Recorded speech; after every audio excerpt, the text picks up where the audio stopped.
سارے فارم 47 پر آئے ہیں، لیکن ریحانہ ڈار نے کوئی زیادہ ہی ان کے ساتھ کچھ کر دیا ہے. خواجہ آصف صاحب نے جو جا کر اسکائی ورلڈ کے اوپر اسٹیٹمنٹ دی تھی، اور وہاں پر جا کر انہوں نے کہا تھا کہ ہم کرائے پر دہشت گردی کرواتے ہیں.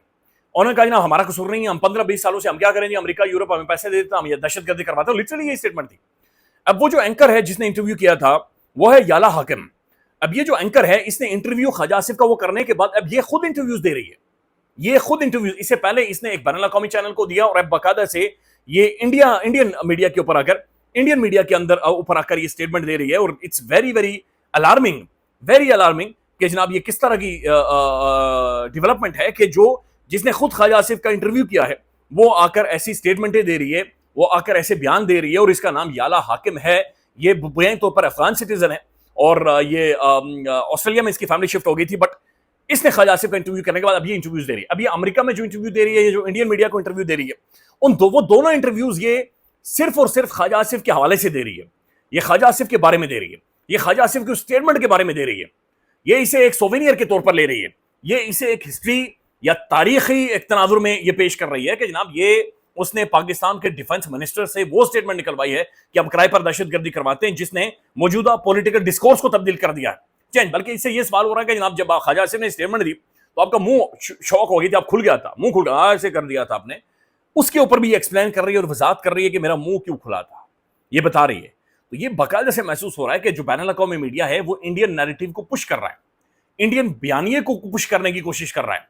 یہ جو یالا حاکم، حالانکہ یہ ایک جرنلسٹ ہے، اس نے انٹرویو کیا اور اسے حقائق بیان کرنا چاہیے کہ خواجہ آصف اصل میں کیا کہنا چاہ رہا ہے. یعنی پاکستان تو خود وکٹم ہے نا، ہم خود دہشت گردی کا شکار ہوئے ہیں. 80,000 ہمارے لوگ مارے گئے، ہمارے سب سے زیادہ فوجی اور آفیسر شہید ہوئے ہیں، ہماری $8 ٹریلین کی اکانومی قربان ہوئی ہے، ہم غربت کی لکیر کے نیچے گئے ہیں، ہم نے دنیا کے امن کے لیے بات چیت کی ہے، ہم ایک بین الاقوامی جو وار تھی، جنگ تھی، ہم نے یہ فیصلہ کیا تھا کہ جناب دنیا جو کہہ رہی ہے وہ ٹھیک کہہ رہی ہے، لہذا ہم دنیا کے ساتھ کھڑے ہوں گے. اگر we are the bad guys, اگر ہم برے لوگ ہیں تو پھر اس کا مطلب پوری دنیا بری ہے. وار آن ٹیرر یا دہشت گردوں کے خلاف دنیا میں جس بھی ملک کا جو موقف ہے، اس کا مطلب ہے سب برے ہیں، سب خراب ہیں. لیکن خواجہ صاحب کی ایک اسٹیٹمنٹ، اور ظاہر ہے اس کے بعد جس طریقے سے یہ اسٹیٹمنٹیں دے رہی ہے، دس از ویری ویری الارمنگ. اور یہ باقاعدہ سے بیان دے رہی ہے اور باقاعدہ سے بات چیت کر رہی ہے، یہ بہت الارمنگ چیز ہے. اب ناظرین ایک اور خبر ہے، اور یہ باقاعدہ سے منصور علی خان صاحب نے ابھی اپنے ویلاگ میں دی ہے، اور وہ یہ کہہ رہے ہیں کہ تقریباً 175 سے زیادہ لڑاکا طیارے پاکستانی بارڈر کی طرف انڈیا نے موو کر دیے ہیں. 175 سے زیادہ لڑاکا طیارے، اس میں رافیل ہیں اور مختلف اور طیارے ہیں، اور 9 جو انڈین بیسز ہیں ان میں ان لڑاکا طیاروں کو موو آن کر لیا گیا. دیکھیں بارڈر کے اوپر صورتحال تو خراب ہے، یہ بڑی obvious ہے، اور Pakistani air force high alert ہے. پاکستان کے جو ریڈارز ہیں وہ 24/7 ایکٹیو ہیں. ایئر فورس ان کی جو مختلف فلیٹس ہیں، جنگی جہاز ہیں، وہ بھی ہوا کے اندر موجود ہیں. پاکستان کا جو سائبر وارفیئر ہے وہ بھی فلی ایکٹیو ہے. لیکن ایک بات یہاں پر موجود ہے، آج ہم نے ایک انٹرویو کیا ایئر وائس مارشل کا، تو وہ مجھے یہ بتا رہے تھے، میں نے ان سے یہی سوال پوچھا کہ کیا ہم یہ ٹریک کر سکتے ہیں یا ہم یہ سرویلنس کر سکتے ہیں کہ انڈین جہاز کہاں پر ہیں. انہوں نے کہا انڈیا کی جو تمام تر جہازوں کی بیسز ہیں، ہم ان کے اندر یہ بھی آئیڈینٹیفائی کر سکتے ہیں کہ انڈین جو پائلٹ ہے اس نے جو چائے اٹھائی ہوئی ہے وہ چائے ہے یا لسی ہے. یعنی ہم یہ بھی، انہوں نے کہا کہ ہم یہ بھی آئیڈینٹیفائی کر سکتے ہیں کہ انڈین بیسز کے اندر جو گائے ماتا ہے، اس گائے ماتا کی ٹانگ کیسی ہے اور اس گائے ماتا دودھ کتنا دیتی ہے. یعنی یہ بھی ہم آئیڈینٹیفائی کر سکتے ہیں، یہ بھی ہم ٹریک کر رہے ہیں. اتنی زیادہ ہماری ٹریس موجود ہے. لہذا انڈین جہازوں کی 175، اب یہ جو بات کر رہے ہیں یہ ظاہر ہے ان کا سوچ تگڑا ہوگا، تو بالکل ٹھیک کر رہے ہیں کہ انہوں نے کاؤنٹ بھی کر لیے ہوں گے. وہ ذرا سے بھی موومنٹ، انڈین جہاز ذرا سے بھی بلنک کا فن آئی ہے، پاکستانی ایئر فورس مانیٹر کر رہی ہے.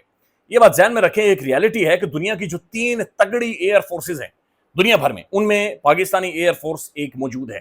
اس ایئر فورس کی پریزنس ہے، they means business, they really means business. Pakistani ہمارے جو پائلٹس ہیں یہ غیر معمولی طور پر ٹرینڈ ہے. یہ وار ہارڈنڈ ایئر فورس ہے، وار ہارڈنڈ ایئر فورس ہے. اور بدقسمتی ہے کہ ابھی تک ایئر فورس کو اس طرح سے سیلیبریٹ نہیں کیا گیا. ابھی تک شاید آپ لوگوں کو جو ایئر فورس کا چیف ہے اس کا نام نہیں پتا ہوگا. تو یہ بدقسمتی ہے کہ ایئر فورس کو، حالانکہ 65-71 اٹھا کر دیکھ لیں، پلوامہ اٹھا کر دیکھ لیں، ہماری ایئر فورس گھس رہی ہے، بالکل اندر جا رہی ہے.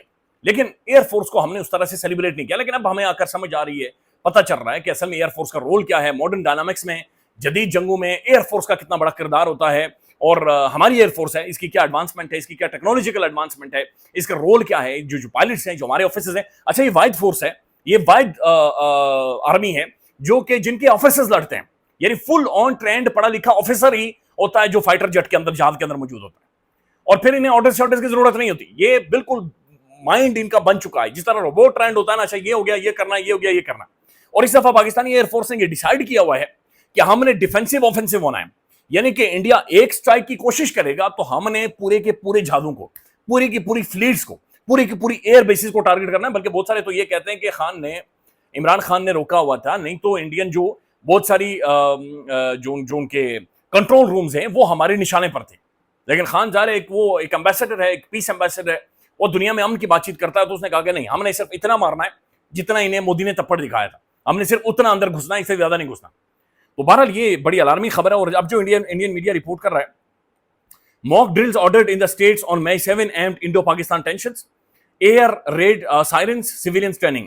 تو یہ بنیادی طور پر کہا جا رہا ہے کہ 7 مئی کو انڈیا کے جو گاؤں ہیں جو بارڈر کے قریب طرح لگتے ہیں, وہاں پر موک باقاعدہ سے ڈرل کی جائے گی, یعنی ایکسرسائز کریں گے, ایک ماحول, جنگی ماحول بنائیں گے کہ جنگی ماحول ہوگا, وہاں کے لوگ کیسے ریسپانس کریں گے, فوج کیا کرے گی, کیا نہیں کرنا, کیسے ریسپانس کرنا, تو یہ ساری چیزیں وہاں پر یہ ڈیسائیڈ ہوں گی. So this is again a very important thing کہ 7 تاریخ کو اگر انڈیا کی کرنے جا رہا ہے تو اس کا مطلب یہ ہے کہ لائکلی 7, 8, 9 یہ وہ تاریخیں جہاں پر وہ ایکٹیو ہوں گے اور جہاں پر کچھ نہ کچھ کر سکتے ہیں. ناظرین, اس دوران ایک اور اسٹیٹمنٹ ہے اور ڈیولپمنٹ ہے, اور وہ یونائٹڈ نیشن سیکورٹی کاؤنسل کی, ابھی تک اس کی اسٹیٹمنٹ نہیں آئی, بٹ وہ اسٹیٹمنٹ دیکھنا امپورٹنٹ ہوگا کہ یونائٹڈ نیشن سیکورٹی کاؤنسل ان سارے معاملات کے اوپر کیا کہہ رہی ہے. خیال رکھیے گا, اپڈیٹ کریں گے. اللہ حافظ.